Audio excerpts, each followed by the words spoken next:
What if you could scan an entire building in just under 10 minutes and walk away with a 3D model with an accuracy less than a centimeter? Not with the tripod that you need 3 people to set up, but with this. This is the Share C1 from Share 3D Cam. It's a handheld LiDAR spatial scanner, and I think it's going to completely change the way architects, designers, and real estate professionals capture and document space in future. Today I'll be showing you the unboxing, setup, and 3 real use cases that are really important in the architectural industry. This product was sent to me from the team at Share 3D Cam, but this is not a sponsored video. I'll be sharing the workflows and process from a beginner's point of view. If you're new to the channel, make sure you subscribe so we can bring you more next-gen tools, workflows, and products in future. So let's get started. So the product is delivered in a nice cardboard packaging, and inside this package is the main product. It comes in a solid cardboard box, and the packaging is really clean. Right from the box, it feels like a professional survey equipment. Let's slide that open, and inside it, we have a sling bag which houses all the parts of the equipment. This is what you carry around to your site, and the bag itself is definitely handy. Let's open this to take a look at the equipments. So this is the main unit of the scanner. It weighs about 575 grams. For context, it's lighter than most DSLR cameras. It doesn't feel flimsy at all, and the build quality is solid. It comes wrapped in a silicone cover for protection. Then you got the battery grip. This uses a buckle design to clip to the scanner head, and this weighs about 380 grams. You've got a 65 watts super fast charger, and it has multiple port types to use.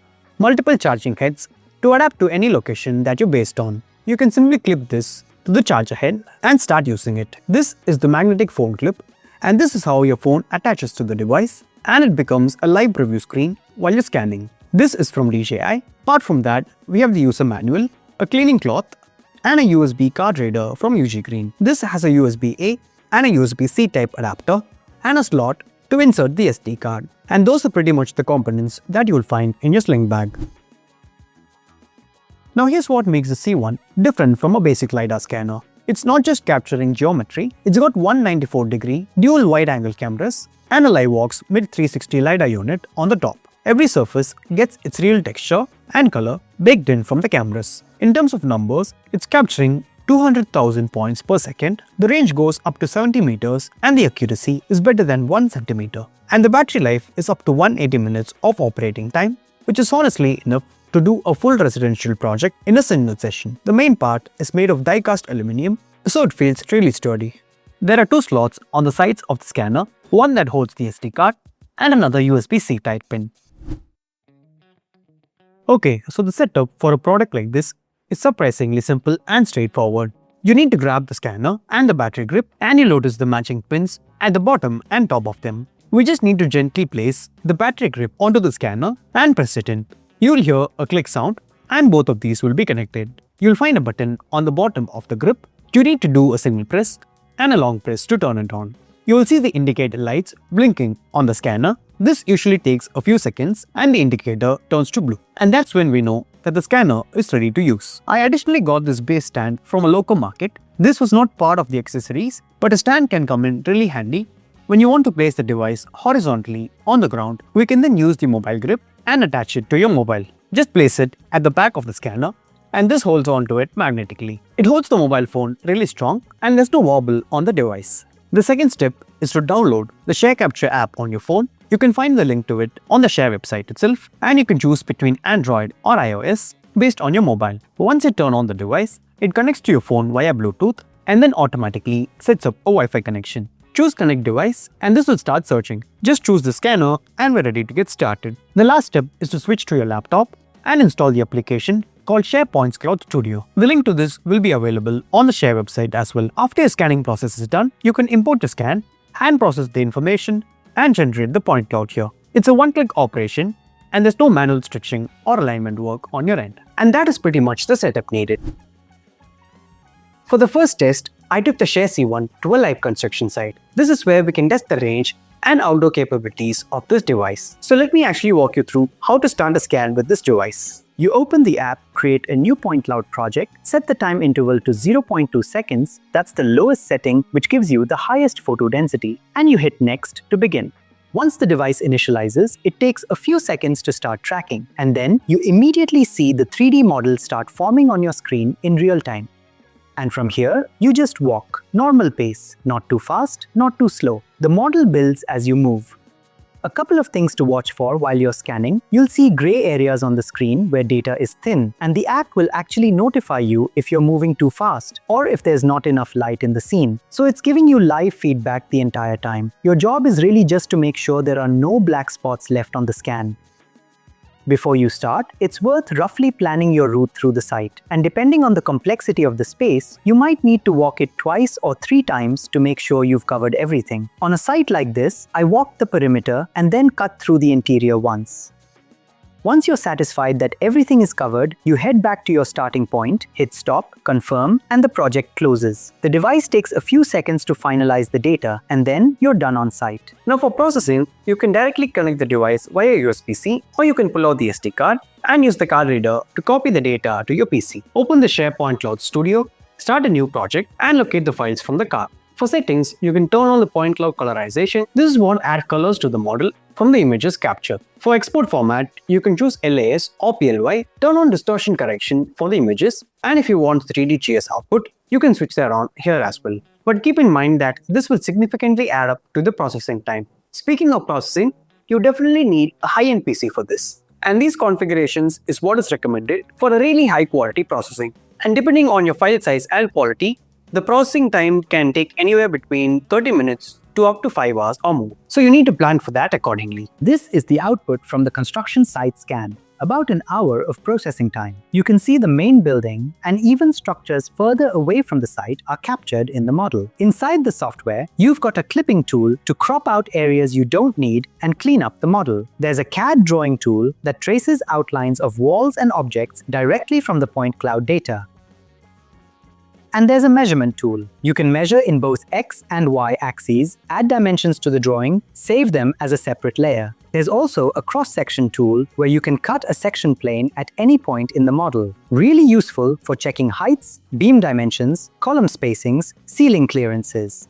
The colorization modes are also flexible. You can switch between RGB, elevation, intensity, monochrome, each one useful for a different kind of analysis. After the point cloud processing is completed, it can be exported in RCS format from the export options. And this can be directly imported into softwares such as AutoCAD and Revit to assist users in creating CAD drawings based on the point cloud model. Another really useful feature in Point Cloud Studio is the CAD drawing tool. It lets you create a floor plan draft with the point cloud as an underlay and export it as a DWG or DXF file for further editing in AutoCAD. This makes the tracing process a lot more seamless. For construction professionals, the use case here is straightforward. Progress documentation. You'll now have a timestamp 3D record at each stage of construction. For deviation reports, you can overlay the scan onto your original design and precisely figure out what are the changes that has been made in the construction. For this test, I scanned an outdoor display area where we have sculptures and other heritage objects on display. So let's see how the Seaborn handles that. When setting up the project, I chose the Gaussian mode. This is specifically for high-quality scene reconstruction, and it sets the time interval to 0.5 seconds. If you want the best possible 3D GS output, this is the mode to use. Once it initialized, I just walked the gallery. Same principle as before. Roughly plan your route, cover it at least twice to make sure there are no black spots in the scan. The app was flagging me for walking too fast in a few spots, so I slowed down and followed the pace it was asking for. You can switch to the top-down view while you're scanning to identify any areas you've missed. That's a really useful way to check coverage on a space this complex. The whole scan took me about 6 minutes. I copied the file across to Point Cloud Studio, turned on 3DGS reconstruction, same settings as before, and let it process. This one took about 2 hours. And honestly, the output surprised me. In a 6-minute scan, we're not just seeing the sculptures and the gallery walkway. We're seeing the buildings around the site, the trees, the landscape areas, the pergola roofing. All of it is in there with color and surface texture from the dual cameras. And it's not just a visual record. You can actually measure within this. Pathway widths, pergola dimensions, distances between objects. The measurement tool works across all of it. Digital heritage visualization is about preserving its true spatial relationship. Traditional panoramic tours rely on photos captured from fixed positions. Users move between preset viewpoints, making the experience feel like viewing the site through a series of photographs. Share C1 takes a different approach. It captures real spatial data using LiDAR, then combines it with 3D Gaussian Splatting in Point Cloud Studio to reconstruct a continuous and realistic digital environment. This preserves the site's spatial structure and scale while delivering visuals that closely reflect its real materials and details. For architects working on heritage projects, this is how you can document a site before any intervention happens. For landscape and real estate projects, you can directly bring the elements that are there on the outdoor, like furniture, trees, and more. All of these can be directly brought into your model. For the third test, I traveled to a hill station called Ooty and visited a villa called Hotel Sitare, designed by SMT architects. Multi-level, beautifully detailed, with a front lawn, a porch, a living and dining area on the ground floor, a fireplace, a snooker room, and bedrooms on the upper floors. I chose the 3D mode for this one. Started from the lawn, walked through the porch, then gradually moved into the ground floor living room, fireplace, dining room, and then up the staircase to the upper levels, covering each room one by one. The scan ended up being the longest session I've done, and the file size reflected that. About 5 GB of raw data by the time I finished and walked back to the starting point to close the scan. For processing, I imported everything into SharePoint Cloud Studio with 3D reconstruction turned on. One thing to flag here, my GPU isn't the most powerful, so I had to choose the lowest quality setting to get it to run. Even then, it took close to 6 hours to fully process. So the processing time and output quality are genuinely tied to your hardware. But when it came out, this is what we got. Areas with good lighting came out excellently. The living room, the dining space, the lawn, the porch. The geometry is clean, the color and texture from the cameras is rich, and you can navigate through the entire model room by room. The staircase, all the levels, the lawn outside, it's all one continuous scan. I also took the processed file into SuperSplat to create a fly-through video, and that's what you're seeing right now. If you're presenting a completed project to a client or documenting a space for your portfolio, this is the kind of output that does the talking for you. Now for the honest part. Areas under the staircase where the light dropped off, the scanner struggled there. Reflective surfaces like glass and polished floors created some gaps. And in rooms with limited natural light, there were a few areas that didn't capture as cleanly as the well-lit spaces. These aren't deal breakers, but they're things to plan around. Bring supplemental lighting for dark interiors. Allow extra passes near reflective surfaces. For architects and interior designers, a scan like this at project handover gives you something a photographer can't. Accurate dimensions, a navigable 3D model, section cuts, floor plan traces you can take straight into AutoCAD. And if you pair it with a SuperSplat fly-through, you have a presentation asset that works for every future client pitch. You can show the before and after stage of construction, your proposed design, and how it has been implemented into the site. This can be a great presentation arc for your portfolios and for social media, and you can even use this to pitch to future clients. So this device can actually become a great asset to your firm. Alright, so let's talk about the price and whether this actually makes sense for you. The Share C1 LiDAR scanner is currently priced at $3,999 for the standard unit. And I know this is not a small number, but here's how I would frame it. We have industrial grade LiDAR scanners that can kind of give you a similar output, and they are priced anywhere between $10,000 to $20,000. What Share has done is take the core technology from the professional survey grade lineup and bring it down to a price where an architect or a small size firm can finally afford it. So let me break it down by who I think this makes the most sense for. If you're an architect who's doing renovation, adaptive reuse, conservation, or just dealing with an existing building, the time that you can actually save in documenting buildings over a span of year more than justifies the price of this device. If you're an interior designer and you need accurate layouts of your site, this can be a great asset because the workflow with this device can totally avoid costly mistakes on site, and one big mistake on site pays for a chunk of the price of this device. And if you're in real estate and you produce floor plans,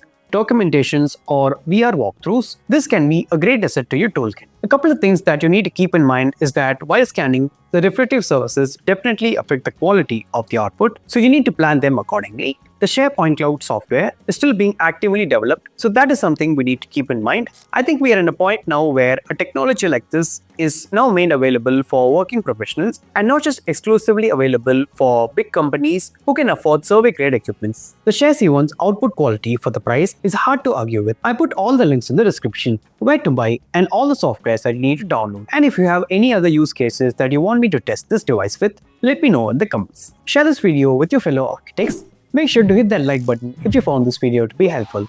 I'm Salman and I'll see you on the next one.